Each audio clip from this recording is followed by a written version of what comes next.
não parar, não precipitar e não retroceder. Então dizer para esse cara, sabe quando nós vamos parar? Nunca. Nunca na sua porca vida. E aí, pessoal do canal, tranquilo? Então, antes do vídeo, quero pedir a vocês para apoiar o nosso canal, seja membro, participe do apoio, vaquinha ou de qualquer outra forma. A gente também deixa o Pix aí para vocês ajudarem o nosso canal. Estão vendo aí toda a censura que está acontecendo aqui no YouTube, em toda a grande rede social. Então é isso aí, para a gente continuar nessa luta, precisamos do apoio de todos vocês. Muito obrigado a todos, fiquem com o vídeo, sempre com Deus, pátria, família e liberdade. Valeu!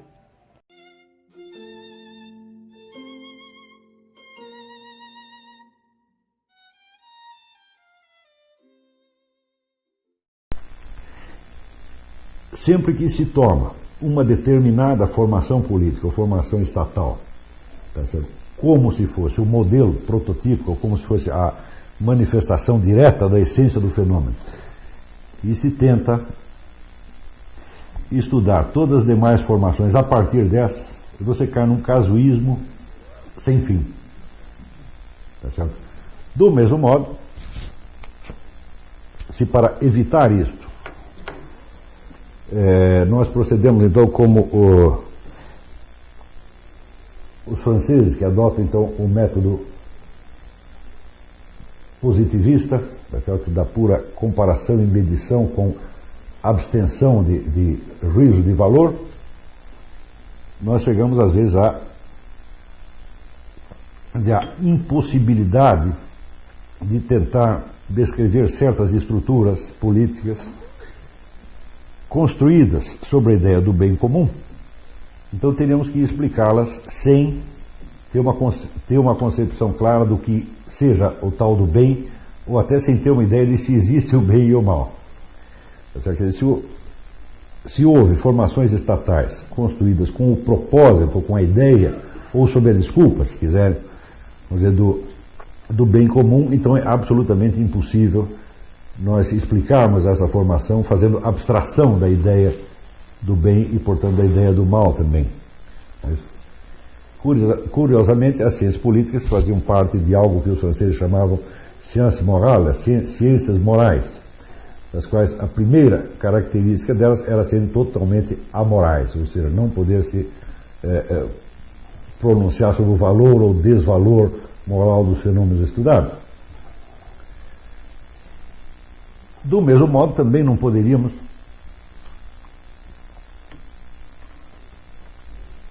delimitar corretamente o nosso campo, se não podemos fazê-lo a partir nem do modelo germânico, nem do modelo francês, nem do modelo anglo-saxônico, muito menos poderíamos fazê-lo a partir, vamos dizer, do modelo soviético, em que o Estado, o próprio Estado soviético, se explicava a si mesmo como a culminação de um longo processo histórico do qual todos os outros estados existentes não seriam senão capítulos anteriores e já superados. Nós vemos que em todos estes casos existe a confusão entre o que é o objeto da ciência, entre o que é o objeto da investigação e o que são as concepções que o membro de um determinado estado tem a respeito deste mesmo estado. Tá certo? Então nós temos que introduzir aqui uma distinção que é bastante trabalhosa e que eu vejo que, em geral, no ensino universitário brasileiro é das mais ausentes, que é a distinção entre o que é, nas ciências sociais, nas ciências humanas, ou mesmo em filosofia, a distinção entre o que é um conceito e o que é um símbolo autoexplicativo. Quando, por exemplo, um teórico da democracia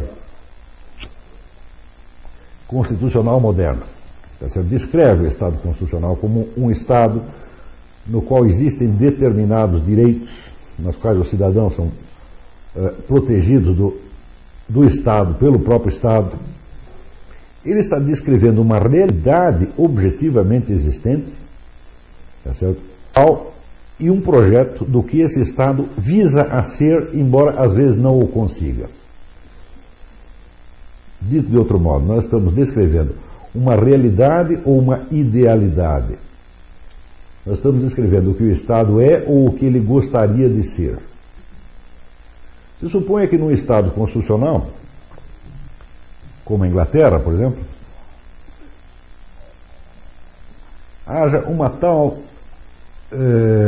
proliferação de fenômenos de corrupção que o Estado, durante certo momento, ele caia nas mãos de certos grupos que o utilizam em benefício próprio, tá certo? Sem que o restante da população tenha percebido claramente que isso está acontecendo. Esse Estado terá deixado de ser um Estado constitucional? Por isso? Não. Mas o fato é que a lista dos direitos que permitem defini-lo como Estado constitucional terá sido bastante diminuída. Não é isso? Basta esse exemplo para você ver que a ideia do Estado constitucional não descreve uma realidade, mas um ideal, que continua servindo, tá certo, de plano de referência, mesmo quando a realidade efetivamente existente não coincide com este ideal. Não é isso? Ora, mas se nós queremos compreender o Estado como formação histórica efetivamente existente, e se nós queremos chegar a uma ciência geral que permita a comparação objetiva entre vários modelos de Estado, então nós temos que fazer uma distinção muito clara entre o que é o conceito do Estado, porque esse conceito tem que abarcar todas as variedades de Estado existentes, entre o que é, em segundo lugar, a estrutura efetiva, tá certo, de cada Estado num determinado momento, e o que é, em terceiro lugar, o conjunto de valores autojustificadores que cada um desses Estados apresenta para si. Por exemplo, se perguntarmos a um jurista soviético dos anos 40 qual é a diferença específica entre o Estado soviético e os demais Estados, ele diria tecnicamente o seguinte: ele diria, este Estado é o Estado proletário, em distinção dos demais Estados, que são Estados burgueses. Acho que todo mundo sabe disso, né? Ora, isso explica a realidade do Estado soviético ou explica apenas a sua autojustificação? O que ele quer dizer com isso? Ele quer dizer que os ocupantes dos cargos de governo, os governantes, são de origem proletária? Não, não é bem isso. Não é isso? Na verdade, se você pegar assim, a primeira geração, né, de dirigentes do Partido Comunista que toma o poder e forma o Estado Soviético, só havia um proletário no meio de 90 e tanto. Os outros eram maciçamente ou filhos da classe média, como o próprio Lenin, filho de um pequeno funcionário, ou eram filhos de famílias da própria aristocracia, como de família rica, como Plekhanov, ou de proprietários rurais, como Trotsky.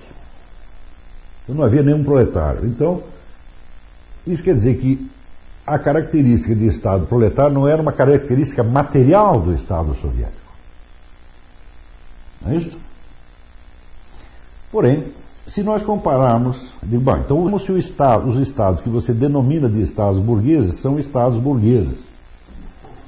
Os Estados burgueses, segundo todo mundo aprende na cultura de almanaque, se originam na Revolução Francesa, quando a burguesia, entre aspas, derruba a aristocracia e, entre aspas, toma o poder.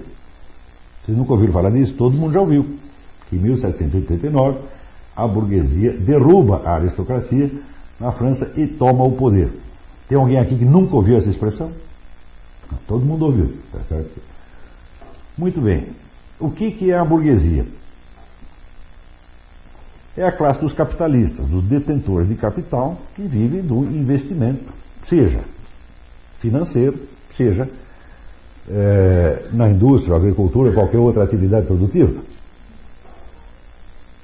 dentre os líderes da Revolução Francesa, dentre aqueles que derrubam o governo e sobem ao poder, quantos capitalistas havia? Estudem a vida dos líderes da Revolução Francesa, de todos aqueles que ocuparam postos, né, no governo francês, tá certo? Desde a primeira Assembleia Geral, que reuniu os 3 estados, até a ditadura napoleônica, e me deu quantos capitalistas havia entre eles. Alguém sabe? Era exatamente o mesmo número de proletários que havia no Comitê Central do Partido Comunista da União Soviética. 1. Os outros eram muitos intelectuais, outros da pequena aristocracia falida, muitos eram clérigos, outros eram militares, mas burgueses não tinha nenhum. Havia até um número enormemente grande de aristocratas. E, curiosamente, hoje, quem é a burguesia francesa, você pega assim as listas dos grandes acionistas das principais empresas, está cheio de condes, marqueses, duques, etc, etc. Então, nós entendemos que a autodefinição do Estado soviético como Estado proletário e a definição que ele oferece dos outros Estados como Estados burgueses não descrevem realidades. Mas, de algum modo, elas funcionam. Porque existiram no século XX milhões de pessoas dispostas a dar a própria vida ou a tirar a vida alheia, tá certo? Para constituir estados similares ao Estado soviético, é porque acreditavam que era um Estado proletário e que, através disso, o proletariado estaria, entre aspas, subindo ao poder.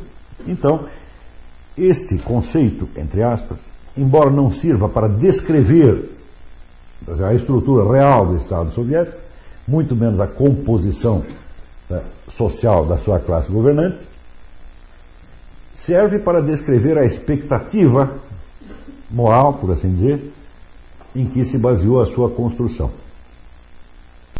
Então nós entendemos que esses dois conceitos, Estado burguês e Estado proletário, não são exatamente conceitos. A palavra conceito veio do latim conceptio. Conceptio é o verbo cepio, cepire, que quer dizer catar, captar ou agarrar. E com é um prefixo que significa junto.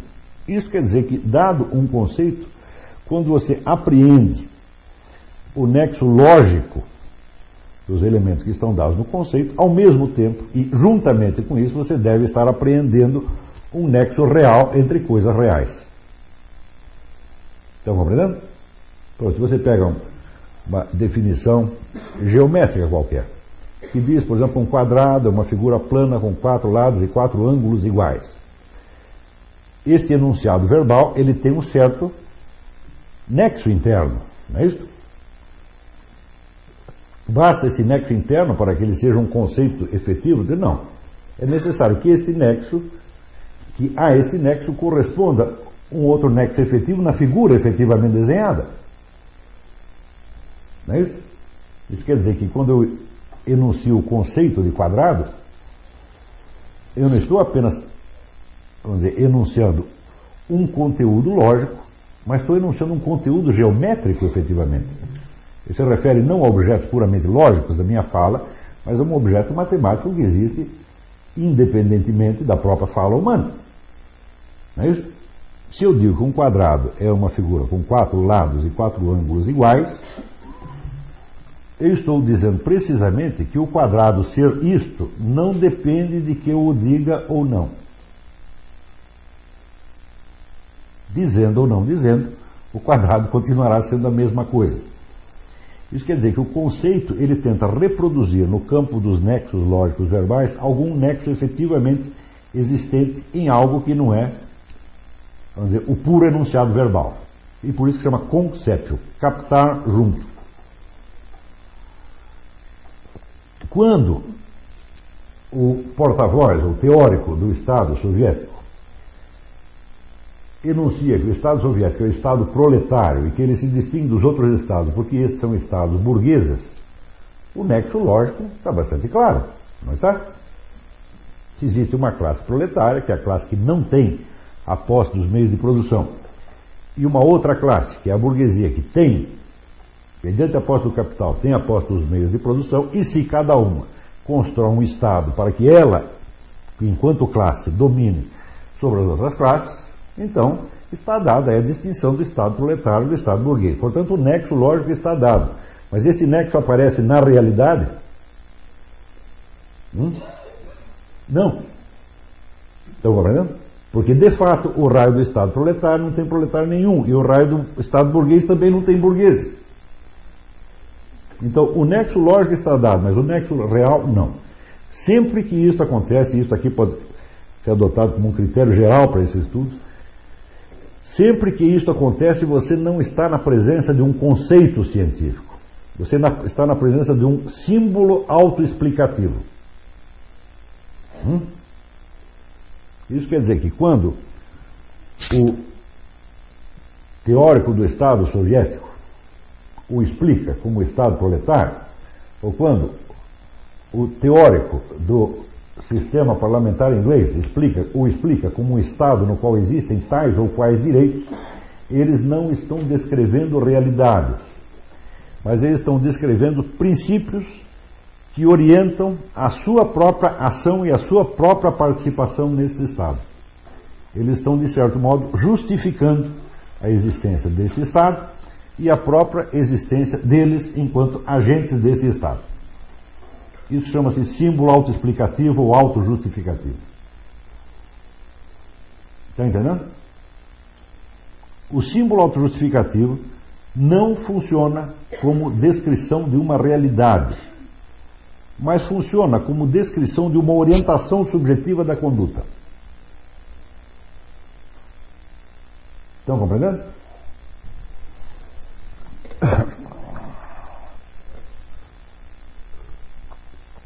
Os símbolos autojustificativos ou autolegitimadores são uma realidade na existência humana. Tá certo? Em qualquer discussão de marido e mulher, eles aparecem em grande número.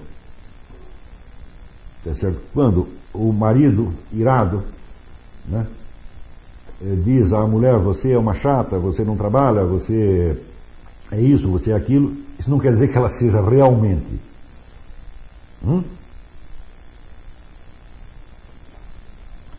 Mas quer dizer que a conduta dele é justificada nesta base.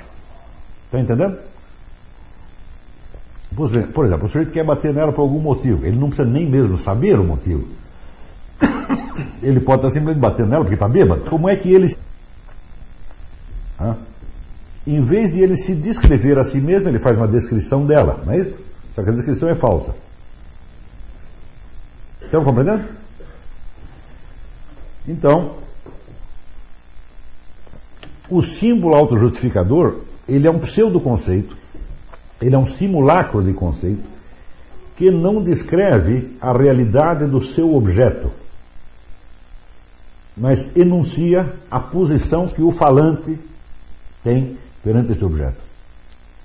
O que ele sente deste objeto, ou o que ele quer deste objeto, ou o que ele espera deste objeto. Estão compreendendo?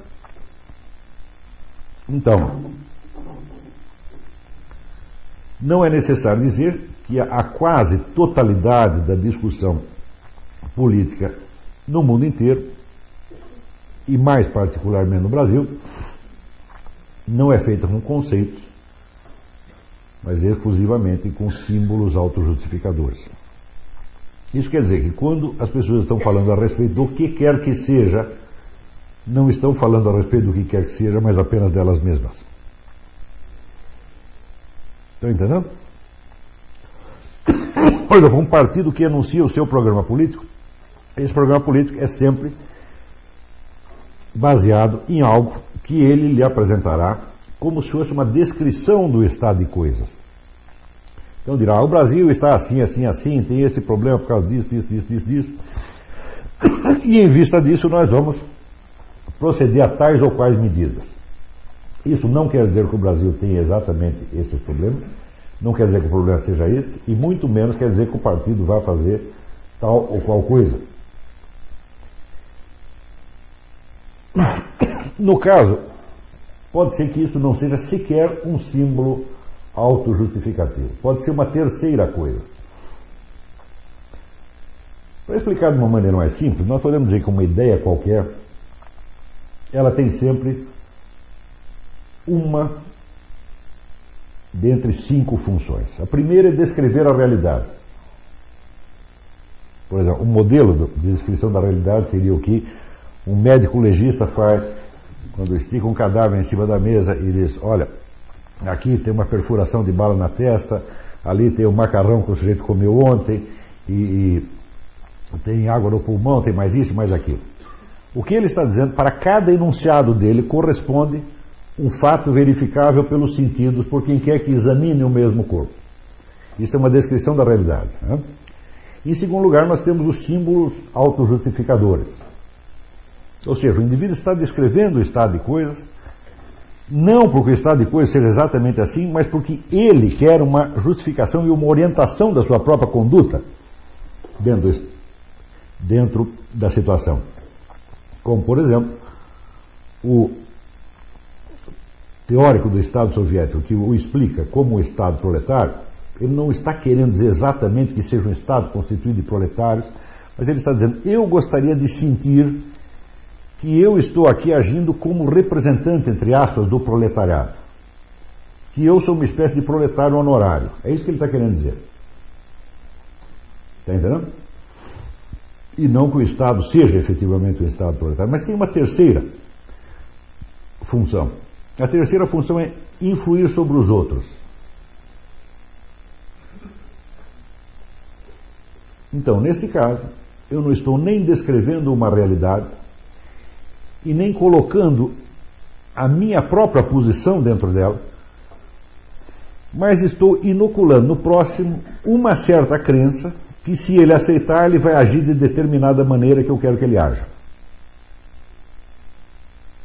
Estão compreendendo?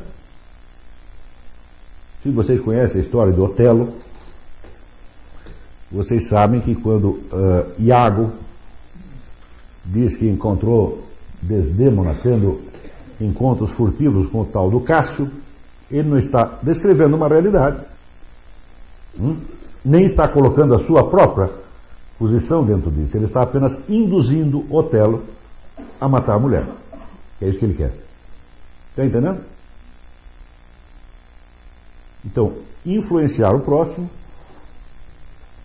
independentemente da descrição da realidade ou do autoposicionamento dentro dela, é a terceira função.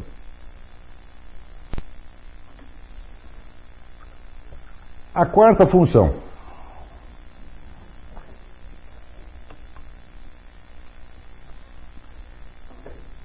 Você diz algo que não descreve a realidade, que não justifica nem explica o seu próprio posicionamento dentro dela, nem exerce influência sobre o próximo, mas exerce influência sobre você mesmo.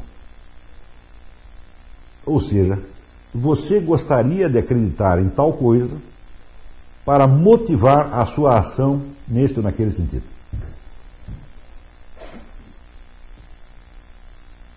É uma espécie de auto-hipnose.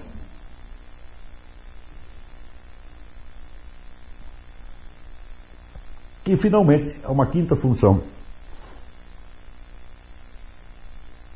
em que aquilo que você diz ao outro nem descreve uma realidade, nem explica a sua posição dentro dela, nem o influencia, nem o ajuda a moldar hipnoticamente a sua própria conduta, mas ajuda você a transmitir ao outro uma imagem do que ele quer que você pense que ele é.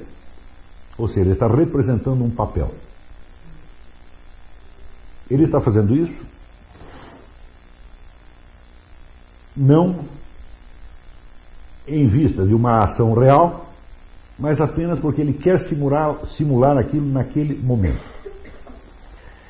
Destas 5 funções, eu vou dizer uma coisa para vocês que vai parecer espantosa. A quase totalidade da discussão política no Brasil é constituída de ideias desta quinta função. Não descrevem realidades, não justificam efetivamente a própria posição do sujeito dentro dela, não são calculadas para produzir um resultado efetivo na conduta alheia e não são calculadas nem mesmo para produzir um resultado efetivo na conduta do próprio falante. São feitas apenas para que no momento em que o indivíduo diz aquilo, ele tenha a impressão de que ele é realmente aquilo. Então, evidentemente, esta é a função ilusória ou teatral. E até o fim do curso, eu trarei amostras em cima de amostras de como o nosso discurso político corrente, e não de hoje, há muito tempo, é constituído principalmente de ideias desse tipo. Ora, todas essas ideias, como elas entram na discussão e entram no dia a dia político, elas fazem parte da realidade que se chama política. Então tem algo a ver com a ciência política e com a teoria do Estado. Mas é evidente que nós não podemos tratar essas ideias todas no mesmo plano, tá certo? E tratá-las todas como se fossem conceitos descritivos apropriados. Então, quando um psiquiatra, um psicoterapeuta examina um paciente, tudo aquilo que o paciente imagina sobre a realidade não será tomado por esse terapeuta como descrição da realidade. Não é isso? Também não será tomado, vamos dizer, como expressão real e sincera da posição do doente dentro da situação. Porque se o sujeito fosse capaz de pelo menos se colocar a si mesmo dentro da situação, não estaria tão louco assim. Também não será tomado, vamos dizer, como expressão de algum intuito manipulatório que o doente tenha, ou seja, ele está dizendo isso porque ele quer de mim, terapeuta, tal ou qual conduta, então ele faz isso para me influenciar. Para o terapeuta pensar isso, ele precisa que ele fosse o louco, é? E de certo também,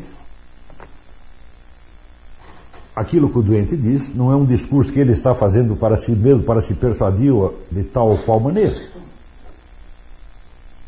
Mas, de certo, o discurso faz parte de uma estrutura de fingimento. Não é isso? E só pode ser compreendido como tal. Então, qual é a relação entre o fingimento e a realidade? Você percebe que entre um discurso fingido e um discurso de descrição da realidade existe uma série de mediações. A conversão não é imediata. Se você pega um discurso delirante do maluco, diz muito bem, por trás desse discurso delirante existe uma realidade efetiva. Algo ele está sentindo, algo se passa com ele, e existe uma estrutura interna da doença ou da patologia dele. É isso que eu quero descobrir. Então eu quero descobrir a realidade por trás do discurso. Mas a conversão não é direta e imediata, como no caso do verdadeiro discurso de descrição da realidade.